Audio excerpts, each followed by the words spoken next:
এই নির্বাচন যদি সঠিক সময় না হয় বাংলাদেশ একটা বড় ধরনের বিপর্যয়ে পড়বে। এই পরিস্থিতিতে আমরাও একটা স্বাভাবিকভাবেই নিরাপত্তার শঙ্কায় আছি। এই আসনে বিএনপি অফিসিয়ালি কোনো প্রার্থী দেয়নি, আমাকে ট্রাক মার্কায় সমর্থন দিয়েছে।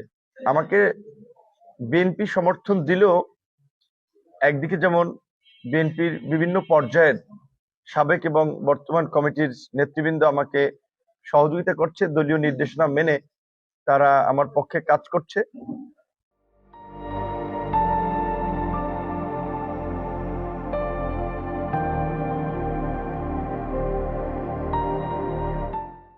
আবার গলাচিপা উপজেলা বিএনপির বড় একটা অংশই এখনো তারা জোটের প্রার্থী হিসেবে আমাকে সহযোগিতা করছে না, বরঞ্চ প্রতিনিয়ত প্রতি পদে পদেই তারা প্রতিবন্ধকতার সৃষ্টি করছে।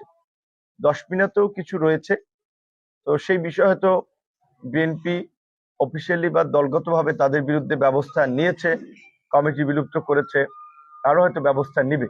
আপনারা লক্ষ্য করেছেন যে মনোনয়ন দাখিলের পর থেকেই এই গলাচিপা দশমিনায় যিনি বিএনপির নির্বাহী কমিটির সাবেক সদস্য ছিলেন তিনি এবং তার নেতা কর্মীরা, বিশেষ করে তার সাথে যারা কাজ করে, প্রতিনিয়তই আক্রমণাত্মক বক্তব্যের মাধ্যমে এলাকায় একটা উত্তপ্ত পরিস্থিতি সৃষ্টি করার চেষ্টা করে যাচ্ছেন। বিশেষ করে গত পরশু আমি ফেসবুক লাইভে রাত 10:30টায় একটি ঘটনা আপনাদেরকে বলেছিলাম যে আমরা চিকটিকান্দি থেকে আসার পথে ঢাকুয়া সুলিশ বাজারের আগে রাস্তার পাশে কলা গাছ এবং স্বাভাবিকভাবেই গ্রামীণ পরিবেশ, এখানে গাছগাছালি জঙ্গল থাকে, সেখান থেকে একদল লোক আমাদের পথ রোধ করে তারা ঘোড়া মার্কার স্লোগান দেয়। এই জাতীয় নির্বাচনে যেহেতু নির্বাচনের পরিবেশ বানচাল করার জন্য দেশি বিদেশি একটি অপশক্তি কাজ করছে এবং বেশ কিছু প্রার্থীকে এবং প্রার্থীর সাথে কাজ করে এমন কয়েকজন সমর্থককে আপনারা জানেন ঢাকা, চট্টগ্রাম সহ দেশের বিভিন্ন স্থানে হত্যা করা হয়েছে। এই পরিস্থিতিতে আমরাও একটা স্বাভাবিকভাবেই নিরাপত্তার শঙ্কায় আছি।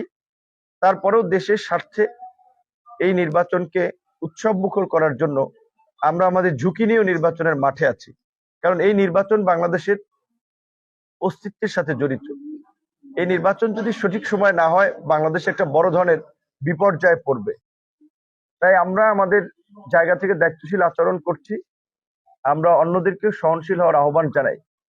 কিন্তু আমরা লক্ষ্য করেছি যে আমাদের যিনি স্বতন্ত্র প্রার্থী হয়েছেন তিনি উদ্দেশ্য প্রণোদিত ভাবে বিভিন্ন ধরনের অশালীন এবং আক্রমণাত্মক বক্তব্য দেওয়ার মাধ্যমে তিনি আলোচনায় থাকতে চান এবং আমাদের নেতা কর্মীদেরকে বাড়ি বাড়ি গিয়ে হুমকি দেওয়া হচ্ছে, বাজার ঘাটে রাস্তাঘাটে দেখা হলে তাদের সাথে নানান ধরনের সংঘাত এবং ঝামেলা করা হচ্ছে।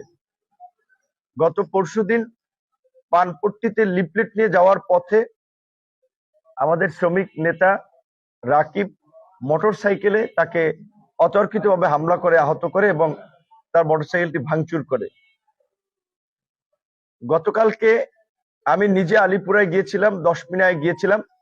আমাদের উপস্থিতিতে আমরা যখন অন্যদিকে গণসংযোগ করছিলাম, এদিকে অন্যদিকে আমাদের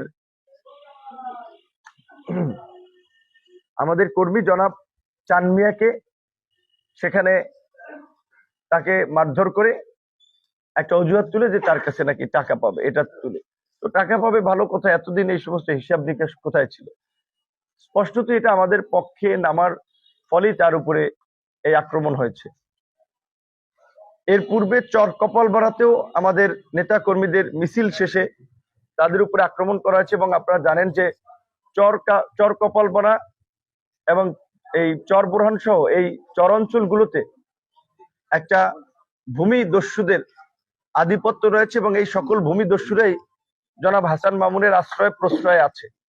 শুধুমাত্র ভূমি দস্যু নয়, 5ই আগস্টের পর থেকে বিভিন্ন ইউনিয়ন পরিষদের চেয়ারম্যানদের কর্মকাণ্ডকেও কার্যত নিয়ন্ত্রণ করার জন্য সরকারি যে বিভিন্ন আপনার সুবিধাভোগী রয়েছে তাদের যেমন চাল বিতরণ, অর্থ বিতরণ, এই সমস্ত ক্ষেত্রে মূলত তারা মেম্বারদেরকে, চেয়ারম্যানদেরকে ভয়ভীতি দেখে তারাই অনেক ক্ষেত্রে ডিস্ট্রিবিউশন করেছে, অনেক ক্ষেত্রে এগুলো তারা নিয়েও গিয়েছে।